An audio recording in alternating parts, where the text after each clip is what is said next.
I had just given birth to my son Jasper, and this was I gave birth to him the end of May 2019, and due to his father's alcoholism and some domestic violence, the Department of Family Services would not let me take Jasper home with me unless I found somewhere to go. And I spent years trying to solve the challenge with that relationship and the domestic violence and his substance abuse. But, I left. How long was it before you heard about the Madonna House or the Catholic Charities? It was a couple of months. When they told me that they were going to take my son, I was still in the hospital. I just had a C-section.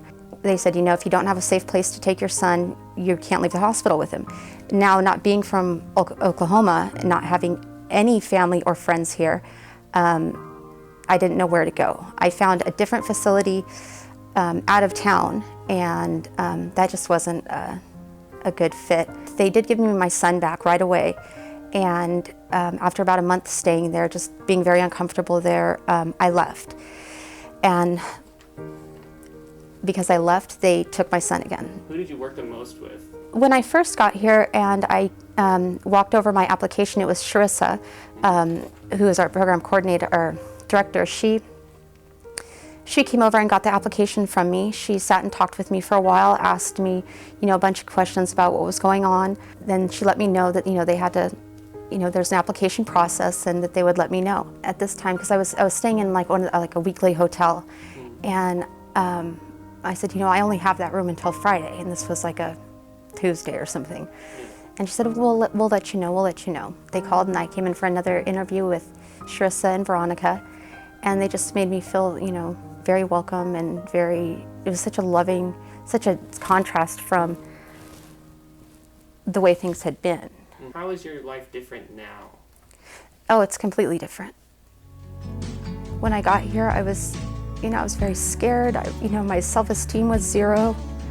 I didn't have a car, I didn't have money, I didn't have a job. It's just broken, like spiritually, emotionally, just broken. I remember when I first came in and I went into the room that they had, they had my name and my baby's name on the door and like a basket on my bed with I don't know, I hadn't experienced that kind of just kindness and love, in a long time. And so it made me, I felt safe, throughout my time being here. They helped me, and just like it was baby steps, we worked on, getting through like what the Department of Child and Family Services wanted for me to have my son back. They went to court with me, went to, the different appointments and stuff I had, and it took about 6 weeks to get him back here with me. But when I did, it was, What do you see in your future now? Well, right now, since I moved over to St. Elizabeth Lodge, which is more, it's your own apartment, and, which works a little bit better for me because now, I work full-time. My son's in daycare. I have a car, I've quite, money and savings.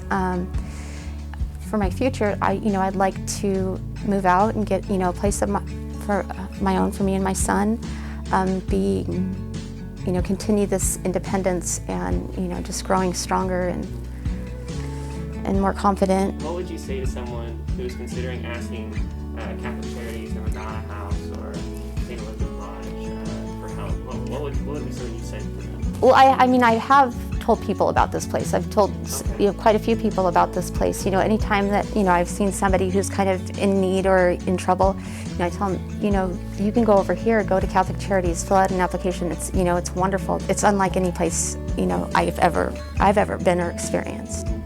If you were talking to someone who donates financially to Catholic Charities, Madonna House, St. Elizabeth Lodge, what would you say to them to assure them that their support was making a difference? I would say thank you. You can't put like a monetary value on, someone's like giving somebody the chance at having, getting their life back. Thanks to this place, my son has been with me. He's never had to experience any kind of fighting or ever had to, go without or be scared. Neither have I. often get very emotional whenever they bring things in for us, or just about the I'm just so much gratitude of the generosity of people and the goodness of people who do things for other people without wanting anything in return, just being able to do it. It's such a beautiful thing. I don't think anybody can ever know, this is my child, and we're okay.